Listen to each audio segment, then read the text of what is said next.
السلام علیکم ورحمۃ اللہ وبرکاتہ۔ حامد و مصلیا اما بعد، معزز ناظرین و سامعین، رمضان قریب آ رہا ہے۔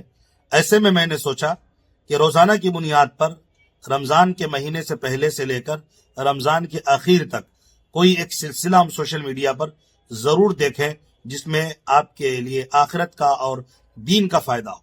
تو میں نے شروع کیا ہے آج آسان اسلامی عقائد کتاب کو پڑھنا۔ اس میں 40 سبق ہے اور الحمدللہ اہل علم حضرات اس کتاب کو اپنے مکاتب میں مدارس میں داخل کر رہے ہیں۔ 50 مدارس اور مکاتب میں یہ کتاب داخل نصاب ہو چکے ہیں، اور شوال میں بھی بہت سے احباب اس کتاب کو اپنے مدرسے میں مکتب میں داخل کر رہے ہیں۔ اسلامی عقائد کامیاب ہونے کے لیے دنیا اور آخرت میں انتہائی ضروری ہے۔ اگر آپ کا عقیدہ ٹھیک نہ ہو، آپ کتنا بھی عمل کر لیں، آپ کا کوئی عمل اللہ کے یہاں قابل قبول نہیں ہے۔ اگر آپ کا عقیدہ درست ہوگا، ایمان درست ہوگا، تو آپ کا ہر عمل، چھوٹی سی چھوٹی نیکی، یہاں تک کہ پاکیزہ فکر بھی آپ کے لیے دنیا اور آخرت میں ثواب کا ذریعہ اور اسی طرح نیکی کا ذریعہ بننے والا ہے۔ نیکی کمانا اگر چاہتے ہیں اور نیکیوں کا اکٹھا اگر جمع کرنا چاہتے ہیں اور ہر نیکی آپ کی کامیاب ہو جائے، تو آپ اپنے عقیدے کو درست کریں۔ عقیدے کو درست کرنے کے لیے عقیدے کا تذکرہ کرنا، عقیدے کو سننا، عقیدے کی باتیں سمجھنا ہمارے لیے ضروری ہے۔ بنیادی چیز قرآن پاک میں اور احادیث میں جو ہمیں بتائی گئی، ہمیں سمجھائی گئی ہے، وہ یہی ہے کہ کامیاب وہی شخص ہوگا جو مومن ہوگا، مسلمان ہوگا۔ مومن مسلمان وہی ہوتا ہے جس کے عقیدے ٹھیک ہوں۔ تو بہرحال جو عقائد ہمارے ہیں اس کو جاننا بھی ضروری ہے، اس کو صحیح کرنا بھی درست ہے۔ اور اس کتاب کو منگا بھی سکتے ہیں آپ اپنے مکتب کے لیے، مدرسے کے لیے، اور خود بھی اپنے مطالعے کے لیے منگائیں۔ دلائل کے ساتھ اس کتاب کے اندر 40 اسباق ہیں۔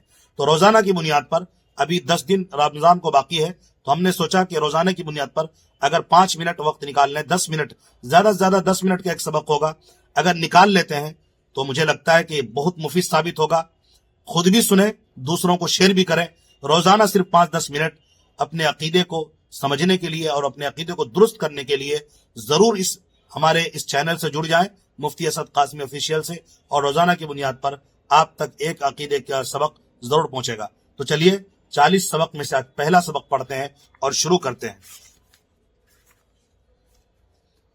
سبق نمبر 1، عقیدے کی تعریف اور اہمیت۔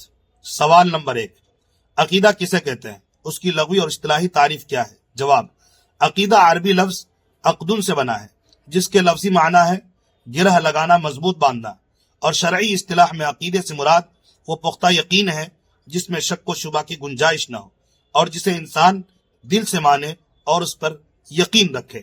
قرآن میں جو کچھ باتیں ہیں اور صحیح احادیث میں جو کچھ باتیں ہیں اس کو ماننا بھی ضروری ہے، اور اگر اس میں عمل کی بات ہے تو عمل بھی ضروری ہے۔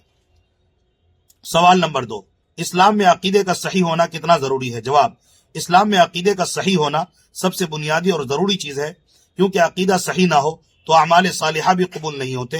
قرآن میں ہے وَمَن يَكْفُرْ بِالْإِيمَانِ فَقَدْ حَبِطَ عَمَلُهُ وَهُوَ فِي الْآخِرَةِ مِنَ الْخَاسِرِينَ۔ ترجمہ، اور جو ایمان کا انکار کرے تو اس کے سارے اعمال برباد ہو گئے اور وہ آخرت میں خسارہ پانے والوں میں سے ہے۔ سوال نمبر 3، حکم کے اعتبار سے عقائد کی کتنی قسمیں ہیں اور ان کا کیا حکم ہے؟ جواب، حکم کے اعتبار سے عقائد کی 2 قسمیں ہیں۔ نمبر 1، وہ عقائد جن پر یقین کرنا مسلمان ہونے کے لیے ضروری ہے اور ان کا انکار کرنے والا دائرہ اسلام سے نکل جاتا ہے، یعنی کافر ہو جاتا ہے، مسلمان نہیں رہتا۔ یہ وہ عقائد ہیں جن کو نبی کریم صلی اللہ علیہ وسلم نے دین کا حصہ ہونا قطعی دلائل سے بتایا ہے۔ ان کا انکار کرنے والا کافر ہو جاتا ہے، جیسے دین کے 5 ارکان، کلمہ، نماز، روزہ، حج اور زکوٰۃ میں سے کسی کا انکار کرنا، یا نبی کریم صلی اللہ علیہ وسلم کی نبوت اور ختم نبوت کا انکار کرنا وغیرہ۔ نمبر 2، عقیدہ، دوسرے عقائد، وہ عقائد جن کا انکار کرنے والا اسلام کے دائرے سے خارج تو نہیں ہوتا، البتہ گمراہی کا شکار ہو جاتا ہے۔ وہ اہل سنت والجماعت کے موقف پر نہیں رہتا، بلکہ وہ اہل سنت والجماعت سے خارج ہو جاتا ہے۔